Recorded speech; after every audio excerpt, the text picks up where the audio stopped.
Vous êtes, mesdames et messieurs, dans Politicien, votre rendez-vous politique. Le Togo est en crise, et ce depuis presque un an. Pouvoir et opposition peinent encore à trouver un terrain d'entente. Mais la CEDEAO, la communauté économique des États de l'Afrique de l'Ouest, veut accompagner le Togo dans sa recherche de solutions consensuelles. Plusieurs médiations ont déjà été entreprises à cet effet. La dernière date de juin 2018, conduite par les présidents Alpha Condé de la Guinée et Nana Akufo-Addo du Ghana. Alors, que retenir de cette dernière médiation? Quels sont les principaux points d'achoppement entre pouvoir et opposition? Surtout, quelles sont les pistes pour une sortie de crise au Togo? J'ai pour en parler avec moi trois Togolais. Kal Gaba, vous êtes le coordinateur du collectif Togo Debout. C'est un mouvement de la société civile togolaise. Vous êtes plutôt pour les solutions. Et Radical, vous demandez le départ du pouvoir du président Faure Gnassingbé. Est-ce qu'un tel souhait a quelques chances d'aboutir? On en parle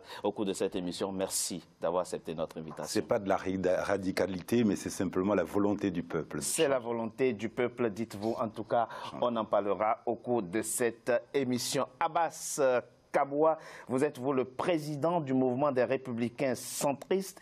Vous réclamez donc du centre. Difficile dans le contexte africain de savoir concrètement ce que ça veut dire être du centre. En tout cas, vous nous en direz davantage au cours de cette émission. Vous êtes membre du GRET, c'est le groupe des Républicains et écologistes du Togo. Merci Abbas Kaboua d'avoir accepté notre invitation. Edmond Kandono, vous êtes un soutien du pouvoir au Togo. Pour vous, on ne demande pas à un président élu de démissionner. L'alternance ne s'obtient pas dans la rue, mais dans les urnes. En tout cas, merci à vous également d'avoir accepté notre invitation.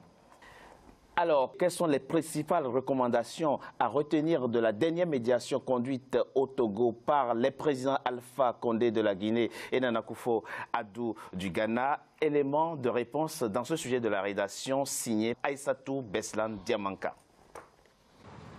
Depuis 2017, le Togo est secoué par une crise qui préoccupe la CEDEAO, la communauté économique des États de l'Afrique de l'Ouest. Les présidents guinéens et ghanéens Alpha Condé et Nana Akufo-Addo, vêtus de leur dossard de médiateurs, ont une fois encore appelé pouvoir et opposition à faire des concessions. La mission de médiation a eu lieu le mercredi 27 juin 2018 à Lomé, la capitale. Le pays traverse depuis près d'un an une crise à laquelle l'organisation sous-régionale accompagne les différents protagonistes dans la recherche de solutions. Le peuple togolais est très anxieux pour que les résultats de ces discussions entre le gouvernement et l'opposition puissent parvenir à des résultats probants afin que les gens puissent vaquer à leur vie normale et que la vie politique normale revienne au Togo. 3 points essentiels sont à retenir pour cette ultime médiation: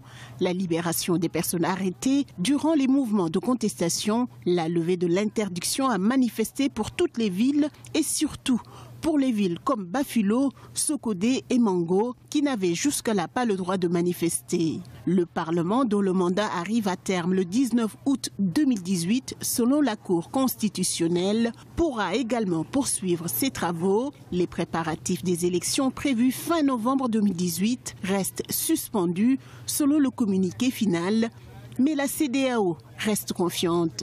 Il félicite le gouvernement pour les mesures d'apaisement déjà prises. Il encourage à les poursuivre, notamment par la libération des personnes arrêtées pendant les manifestations. Les deux facilitateurs invitent par ailleurs le gouvernement à étudier la possibilité d'étendre le droit de manifester à l'ensemble du territoire national dans le respect de l'ordre public et des lois en vigueur, afin de garantir la liberté de manifester ainsi que la sécurité des biens et des personnes. À cet effet, ils invitent les citoyens à collaborer avec toutes les autorités compétentes afin de retrouver les armes emportées. Les deux présidents se félicitent de l'accord entre les partis pour la poursuite des activités du Parlement conformément à la Constitution au-delà de l'échéance prévue. Durant cette période, les préparatifs des élections restent suspendus. Avec cette nouvelle médiation de la CEDEAO, le processus du dialogue est à nouveau lancé. Le Togo a besoin de stabilité politique et institutionnelle, d'une relation apaisée entre pouvoir et opposition pour une cohésion sociale. Nous ne venons pas au Togo pour être solidaires de tel ou tel. Nous ne venons pas en donnant de leçons. Mais notre objectif, c'est d'accompagner la classe politique togolaise, mouvance présidentielle comme l'opposition, à s'en trouver une solution pacifique pour le bonheur du peuple togolais. En effet, c'est depuis le 2 février 2018 que les facilitateurs ont appelé les deux camps antagonistes à faire des concessions pour aboutir à un compromis. Déjà, les discussions du 19 février 2018 bloquaient essentiellement sur la question de la candidature ou non du président Faure-Gnassingbé en 2020. Cal Gaba, libération des personnes interpellées pendant les manifestations passées, levée de l'interdiction à manifester, prorogation du mandat des députés qui arrive à terme en août. Ce sont là quelques recommandations des deux médiateurs qui ont séjourné dans votre pays, le Togo, le 27 juin dernier. Ces recommandations vous satisfont ? Ce ne sont pas des recommandations, ce sont effectivement des avertissements que les deux facilitateurs ont envoyés au pouvoir, qui est un requis minimum, qui est de respecter la loi. Hein. Mais ceci dit, le vrai sujet du Togo n'a pas été traité lors de cette médiation. C'est quoi le vrai sujet du Togo? Le vrai sujet, oui, c'est d'en finir avec Faure-Gnassingbé. C'est-à-dire qu'on tourne la page de Faure-Gnassingbé pour qu'on puisse retrouver une concorde au Togo. C'est-à-dire concrètement, ça veut dire quoi concrètement? C'est que le dialogue a échoué pour une deuxième fois. Le dialogue, le prétendu dialogue a échoué pour une deuxième fois. Et on en voit même le président français a été interpellé sur ce sujet au Nigeria pour qu'ils viennent au secours effectivement du Togo, oui, parce que le dialogue est dans une impasse. On reviendra sur l'interpellation effectivement du président français, mais pourquoi pense-t-on aujourd'hui qu'en 2018, c'est la France qui doit aider à avoir l'alternance au Togo? Mais on reviendra à ça. Vous êtes membre du GRET, c'est un parti, un groupement de partis. Alors déjà, vous vous situez au niveau du centre, dites-vous. Vous êtes quoi? Moitié opposant, moitié mouvancier, ça veut dire quoi être du centre au Togo aujourd'hui? Allez-y très rapidement. Je voudrais que ça soit extrêmement clair pour tout le monde. Oui. On peut faire de la politique et éviter d'être violent, comme certains sur le terrain. On peut faire de la politique et éviter d'envoyer les enfants dans tous les sens. Comme les gens se prévalent aujourd'hui d'être société civile. Vous avez vu comment M. Karl a parlé? Moi, j'ai beaucoup de respect pour lui, mais respectons-nous. D'en finir pour ramener quelle concorde, je ne sais pas. Mais ça ne se fait pas. Non. Vous savez, nous sommes sur plateau, on peut se parler en togolais. S'il vous plaît, M. Abbas Kabwa, oui, il dit que le dialogue a échoué jusque-là. Qu'est-ce qui a fait que le dialogue a échoué? Il connaît les causes pour lesquelles le dialogue... Quand les antagonismes sont tellement poussés, vous voulez que le dialogue avance comment? Il me dit que le vrai sujet du Togo n'a pas été touché, mais c'est triste de parler comme ça. Vous êtes allé aux élections en 2015, chef. Vous oubliez ça? C'est l'aspect juridique de la chose que la CEDEAO ne fait jamais. Alors, on va mener ce débat dans le respect réciproque déjà, voilà, et dans la sérénité. On ne va pas s'invectiver. Vous êtes sur le terrain, je l'ai dit, vous êtes... Moi, je suis sur le terrain. Eux, ils sont en France. Non, écoutez, tout Togolais a le droit de participer à la vie politique de son pays, où qu'il soit, à Basse. Mais pas par Internet, quand même. Mais je comprends. Alors, revenons à la médiation, menée par les présidents ghanéens et guinéens. Ils ont formulé un certain nombre de recommandations. Voilà, pas d'avertissement, mais de recommandations. Peu importe, notamment à l'endroit du gouvernement. Ça se passait le 27 juin. Qu'est-ce qui a évolué entre-temps, s'il vous plaît? Les médiateurs, d'abord, je voudrais les saluer, parce que tout le monde a des problèmes dans son pays. Oui. Pour nous, ça fait 1 an, l'économie est par terre. Tout est sans dessus-dessous. Nous sommes responsables de tout cela. Acceptons d'être responsables au moins de quelque chose. Et parlons concrètement. Maintenant, vous avez entendu le professeur Alpha Condé. Il a dit, nous ne sommes pas venus au Togo pour vous donner des leçons. La CEDEAO ne donnera jamais aucune leçon au Togo. C'est ça le problème. Le Togo est souverain. Maintenant, la CEDEAO, c'est un ensemble sous-régional. C'est comme un peu l'Union européenne. Vous avez vu ce qui se passe. Prenez l'exemple. Vous vivez dans un espace où il y a des problèmes. Dites-nous très concrètement. Aujourd'hui, vous dites que vous êtes sur le terrain. Les recommandations ne sont pas seulement en direction du pouvoir. Je suis désolé de le dire. Je suis sur le terrain. Nous avons été reçus par la CEDEAO. Les recommandations, c'est dans les deux sens. La société civile aussi. Je le sais, ils ont même demandé à être nommé Premier ministre. Finalement, ils n'ont pas voulu faire une autre histoire. La politique à notre place. Mais les recommandations, c'est pour les protagonistes. Au Togo, il faut 2 personnes pour faire la bagarre, n'est-ce pas? C'est le gouvernement, d'une part, donc unir, qui est au pouvoir, et puis l'opposition. L'opposition dans son ensemble. Maintenant, quand je dis dans son ensemble, l'opposition plurielle au Togo, c'est multiforme.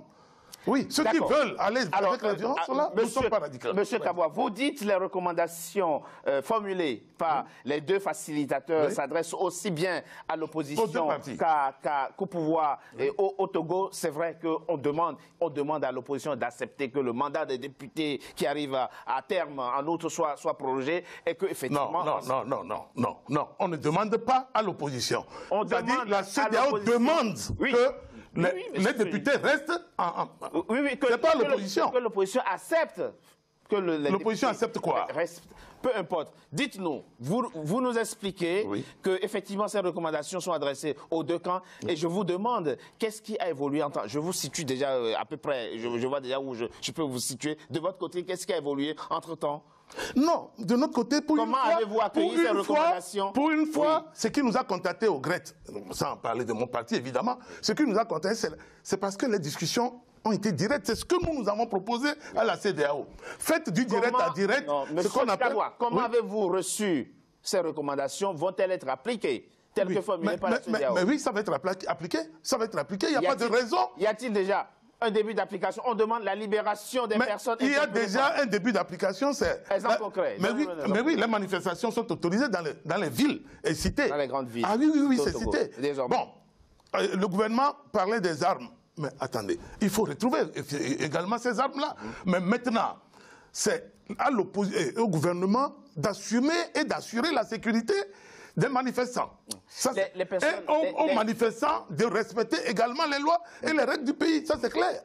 Très bien. Alors, écoutez, désormais, les manifestants, il n'y a pas encore d'acte officiel autorisant la reprise des manifestations. Non, ils ont écrit et ils ont été autorisés. Mais si vous le dites, c'est que c'est effectif en ce qui concerne la libération. Allez-y très rapidement, mais alors très rapidement. En ce qui concerne la libération des personnes interpellées pendant les manifestations passées, quand doit-on s'attendre à ce que ces personnes soient libérées conformément aux recommandations de la CEDEAO? Mais est-ce qu'au Togo, allez-y très rapidement. Il y a un pouvoir élu au Togo? Je vais aller un peu dans le sens de mon frère Gaba, qui dit qu'il faut en finir. Est-ce que vous trouvez normal que... Monsieur, on ne va pas revenir. Monsieur Kandonou. Que vous veniez sur un plateau de télévision... Monsieur Kandonou, on ne va pas revenir. C'est une erreur de départ. Parlons des recommandations de la CEDEAO. Les recommandations de la CEDEAO, moi, je peux vous dire que le gouvernement est en train d'œuvrer. Seulement, il y a une justice au Togo. Ce n'est pas le gouvernement qui décide de la libération des gens qui, peut-être, ont commis des infractions. Mais le gouvernement est en train de faire de tout bois pour aller dans ce sens, pour que ces individus puissent être libérés.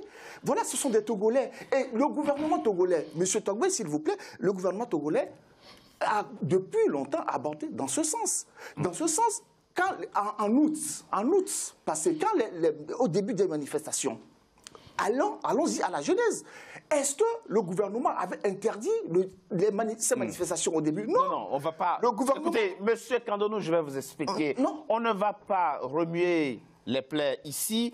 Il ne sert à rien de revenir sur le passé. Ce qui est important, c'est de regarder vers le... Mais j'ai compris. Le gouvernement est à pied d'œuvre pour faire libérer. C'est vrai que ce n'est pas une question simple, la question de la libération des manifestants interpellés. Il y a sans doute parmi ces personnes des gens qui ont pu se rendre coupables d'infractions qui relèvent du droit commun et qui n'ont pénal, s'il vous plaît, et qui n'ont peut-être rien à voir avec l'opposition. Mais je ne parle pas de l'imam et des personnes identifiées comme étant des opposants, mais il y a aussi sans doute des personnes qui ont même tiré sur les forces de l'ordre et qui ne sont peut-être pas opposants. C'est vrai que la question de la libération de ces personnes n'est pas simple. Mais parlons quand même de cette médiation, parce que c'est très important quand 2 chefs d'État se déplacent et se rendent au Togo. Qu'est-ce que vous auriez voulu souhaiter que ces personnes, ces facilitateurs fassent dans votre pays? Qu'auriez-vous souhaité? Vous avez dit qu'il y a une crise au Togo. Oui. Je ne vais pas... Je connais ce numéro de duettiste qui joue au bonneto, parce que je ne sais plus qui est centriste et qui est du pouvoir, qui n'est pas du pouvoir parmi mes deux interlocuteurs. Oui.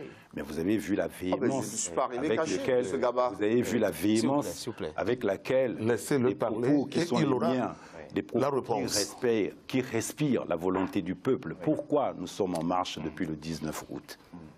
On réclame le retour de la Constitution. On reviendra sur ce que vous réclamez. Je vous explique, parce que là, le vrai sujet, le vrai sujet de la médiation, c'est de venir traiter ce qui est le point bloquant au Togo aujourd'hui, qui est ce pouvoir-là, 53 ans durant, avec 27 accords qui ont été signés, n'ont jamais été respectés. Le dernier en date est l'accord politique global qui n'a été signé en 2006. Oui, aucun terme de ces accords n'ont été respectés alors que Faure Gnassingbé en a pris l'engagement. C'est ça qui a créé un blocage au Togo qui aujourd'hui fait que le peuple s'est levé pour dire on en a assez. Donc qu'aurait dû, voilà. C'est ça. Qu'auraient dû faire les deux facilitateurs? Les facilitateurs, ce n'est pas nous qui avons demandé de négocier.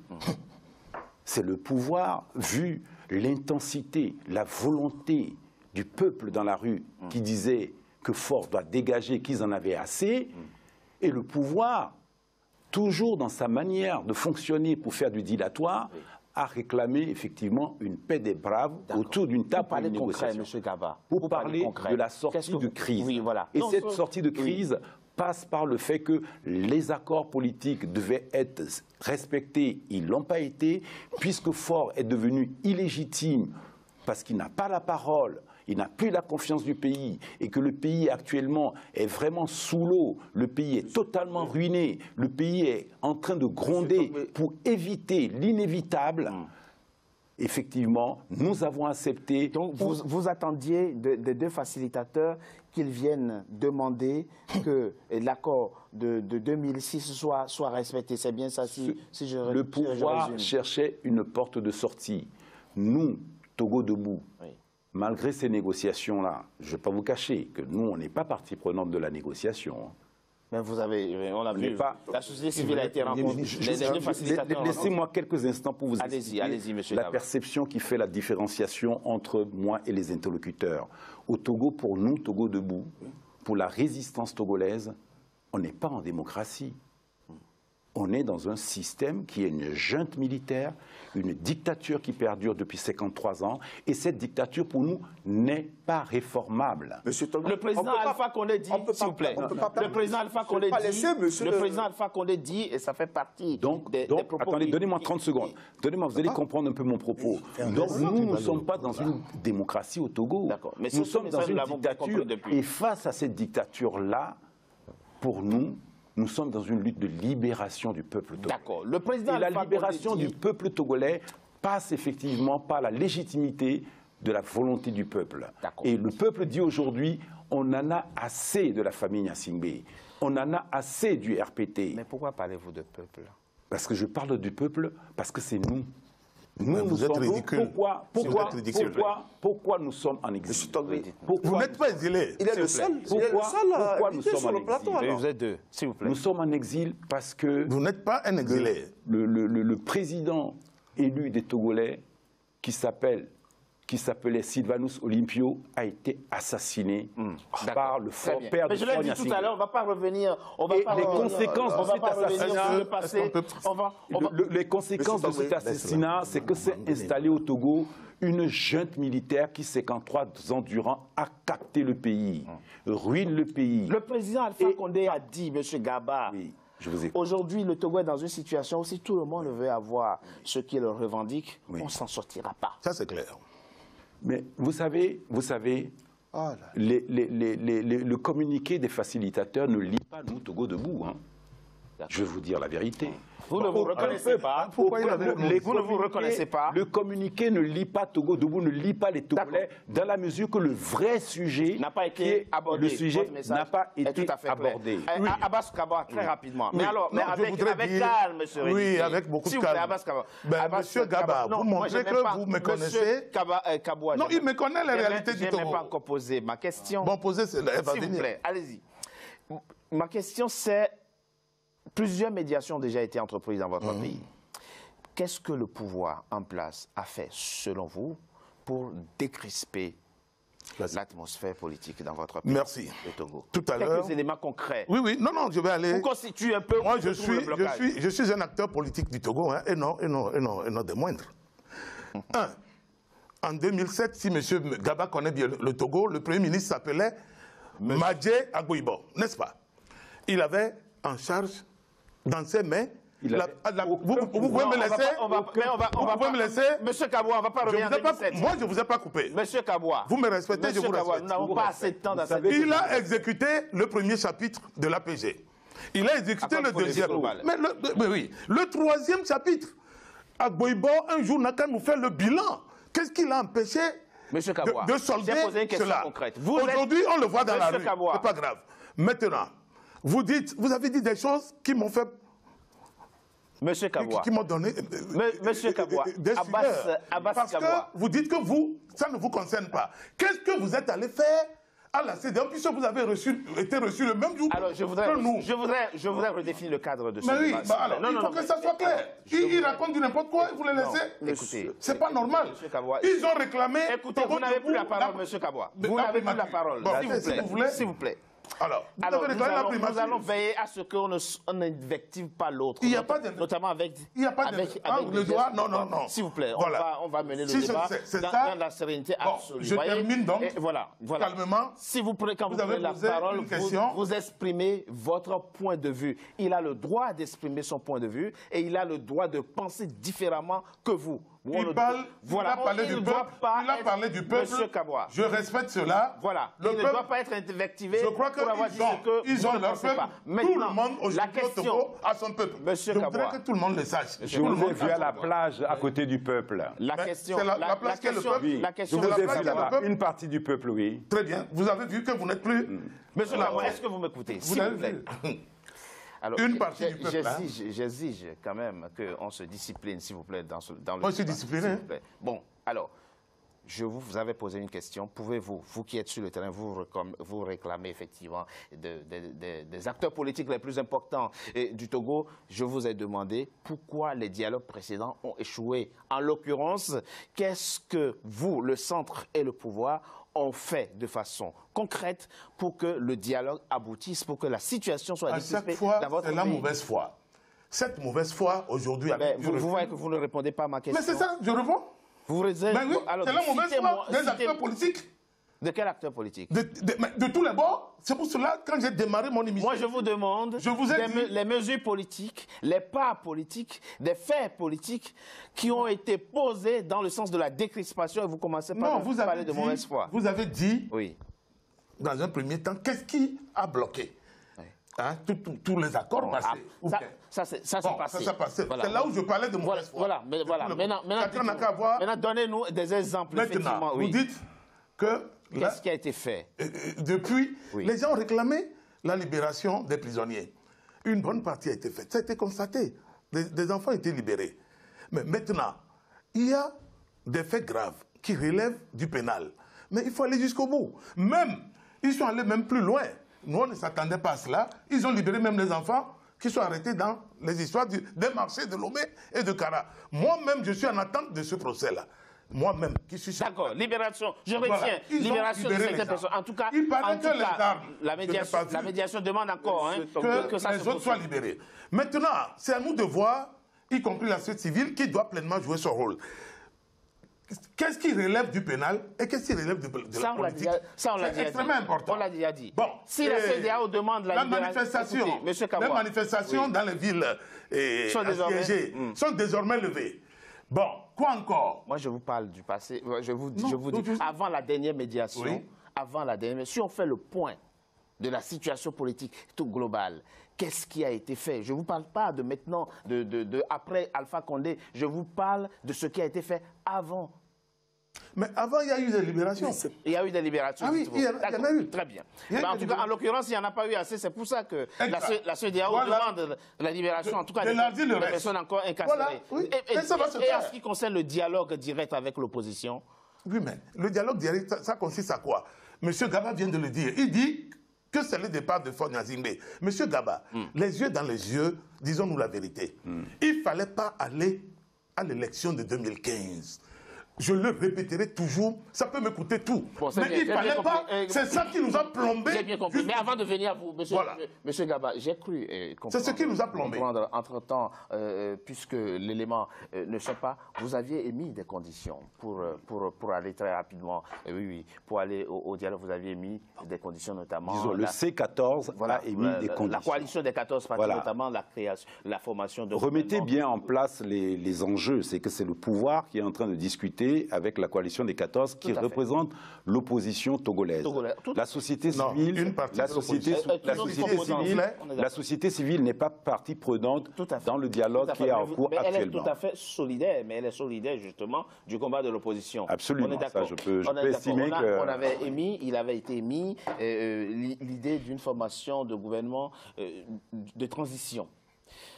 Vous êtes au courant que la coalition des 14 partis avait émis le souhait, effectivement, pour aller vers une sortie de crise, il faut mettre en place un gouvernement de transition. Comment doit-on l'imaginer, ce gouvernement de transition? Comment doit-on imaginer la participation de l'opposition, en tout cas de la coalition de ces 14 partis, au gouvernement de transition qu'elle réclamait? Là, vous avez sauté des étapes. Mais on est obligé, on n'a pas assez de temps. Oui, parce que c'est pour ça que je vous conseille de ne pas rentrer dans le piège qui consiste à faire du dilatoire et qu'on ne traite pas les vrais sujets. Parce que là, depuis tout à l'heure, le début de l'émission, on n'est pas rentré dans le vrai sujet qui est que quelle est la cause de la crise togolaise? Pourquoi il y a une négociation au Togo? Voilà. Je voulais la cause, elle est connue de tous les Togolais. Elle est connue de tous les... On ne va pas refaire l'histoire. Je parle à nos téléspectateurs pour qu'ils comprennent que l'enjeu, le dilatoire qui se fait de faire du juridisme, là où effectivement la justice est instrumentalisée au Togo, la justice est totalement à l'ordre du pouvoir et tous les pouvoirs régaliens sont confisqués par cette junte militaire, venir me parler de justice alors qu'on n'a jamais eu les assassins de Sylviane Sonipi, on ne les connaît pas, les assassins de Tavio Amorin, on ne les connaît pas, les assassins de Agboubli Achouché, on ne les connaît pas, et là je ne cite que ceux qui sont connus. Les assassins, effectivement, les gens qui ont commis le crime de Soudou, on ne les connaît pas. Venir me parler de juridisme, excusez-moi, venir me parler de juridisme me pose un problème. Donc c'est pour ça que je vous dis qu'on est dans une lutte de libération, dans un système qui est totalement verrouillé, qui est totalement fermé et qu'une dictature ne peut pas être réformée. Nous avons donné une chance. Nous avons donné une chance à Fonia-Sime. C'est entendu. C'est entendu. Je propose qu'on marque une courte pause. On se retrouve dans quelques instants. Je vous remercie. Pour la suite de notre émission. À tout de suite.